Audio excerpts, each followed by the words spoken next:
Hey, this is Jennifer and Megan. We are two sisters from South Carolina on a mission to discover more about our British grandmother's life in London by reading, researching, and sharing her love letters she wrote during World War II. If you're looking for an interesting, unique perspective on life, love, and London during World War II, then you've found the right place. We will take you through each letter and bring them to life as we have recently traveled to some of the exact places mentioned in these letters.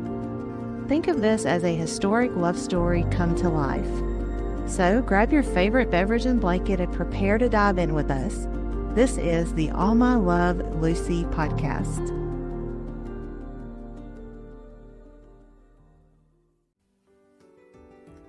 Hey, and welcome back to the All My Love Lucy podcast.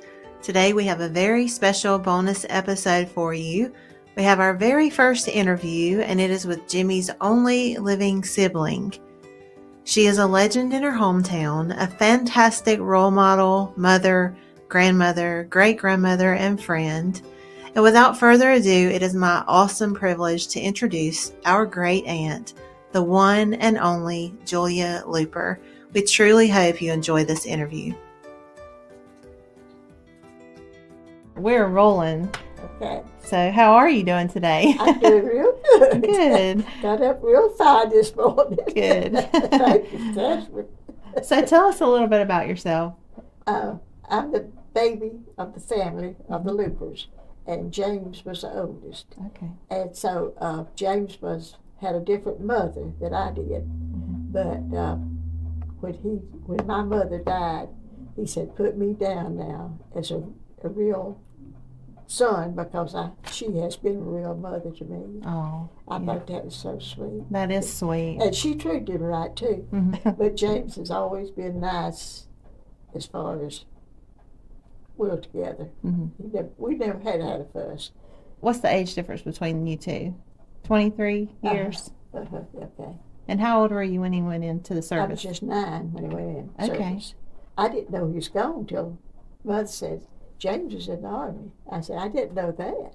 Oh. So we started praying for him. Oh, yeah, definitely.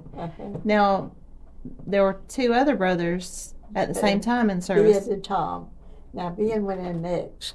Okay. And then we didn't think Tom would get to go. He was 17 years old, and they drafted him. Oh, wow. And but anyway, so Mother had 3 sons in there at the same time. Wow. And we had a flag that had all 3 names down in the window. Here, was it here at this house? Yeah, okay. So all of them came home, though, thank goodness. Yeah, that's what Lisa and I were talking about, that if they hadn't made it home, none of us would be here.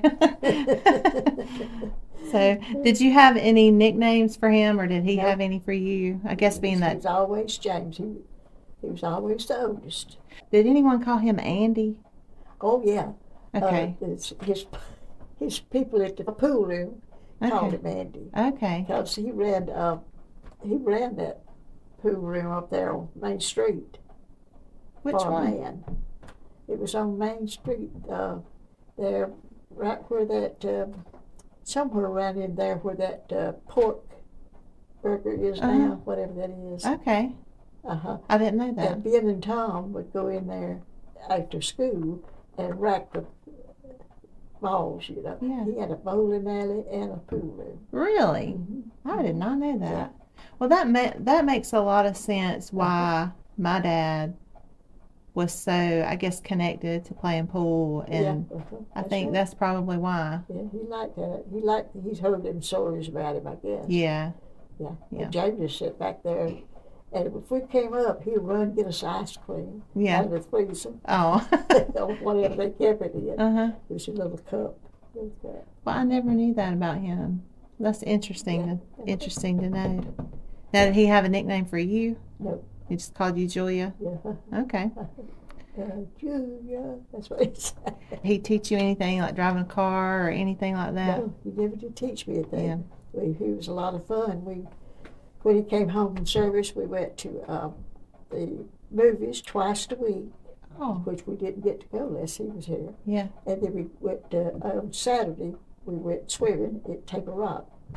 Oh, that's fun. And when Lucy came over, she went with us. Really? We still went to we didn't go to the movies. He might have carried her, but not us.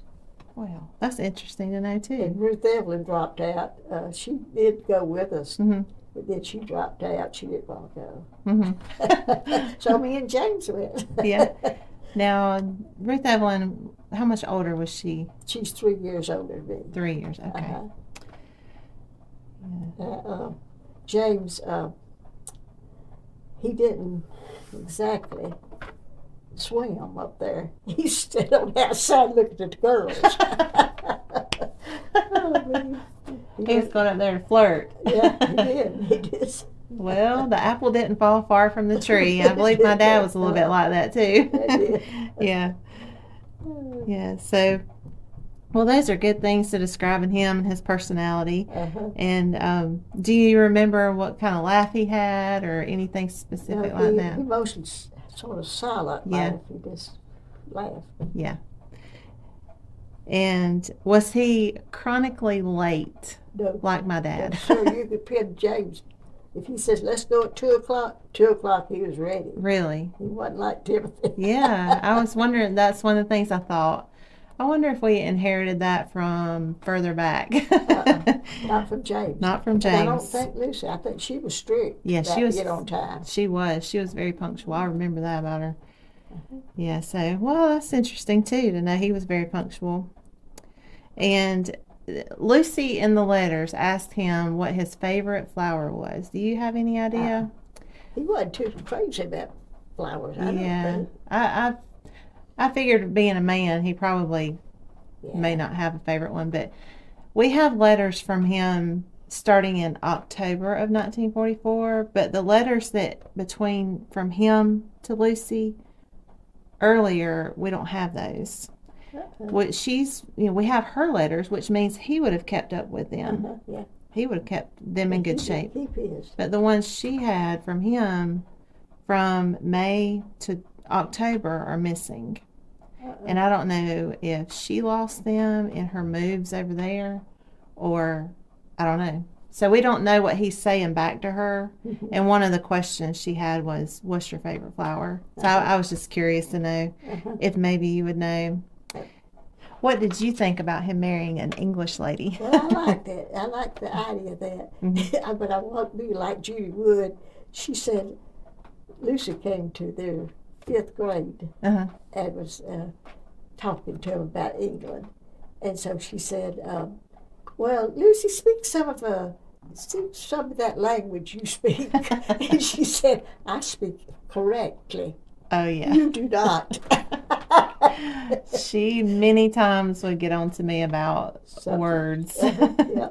And what kind of relationship did you have with her? Fine. Yeah, good. I didn't like her cooking. She just didn't cook like I liked. Yeah.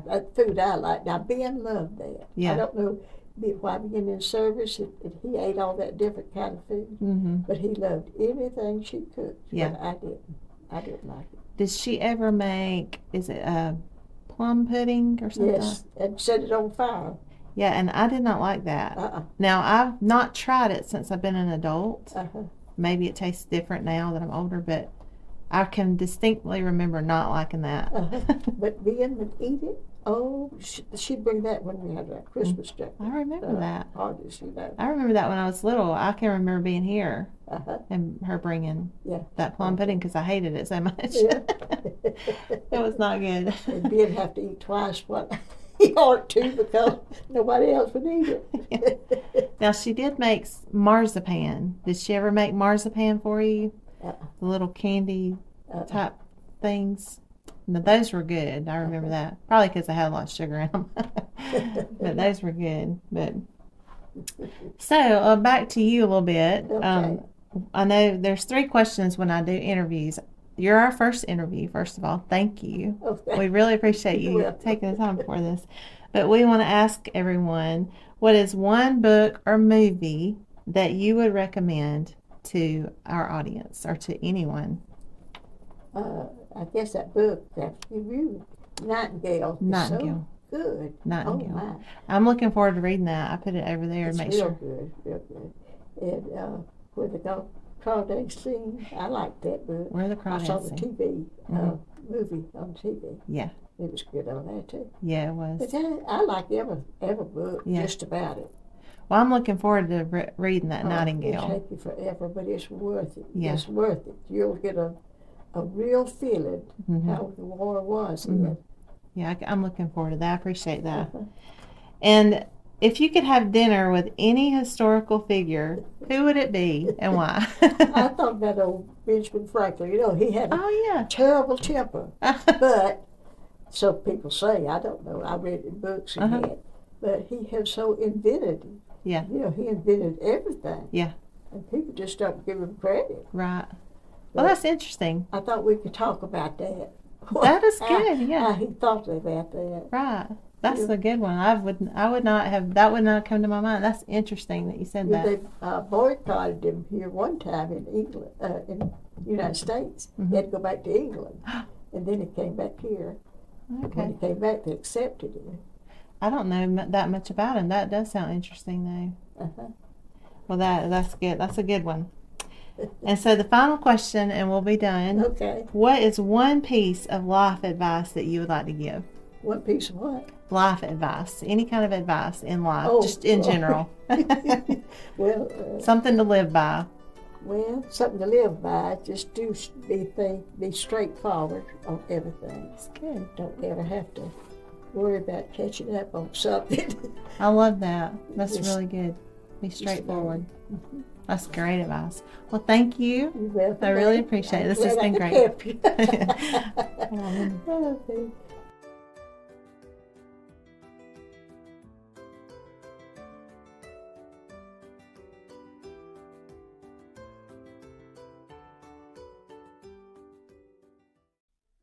If you are hearing this message, you've listened to the entire episode, and for that, we want to thank you from the bottom of our hearts. We truly hope you enjoyed this episode, and we hope you'll return for the next episode of the All My Love Lucy podcast.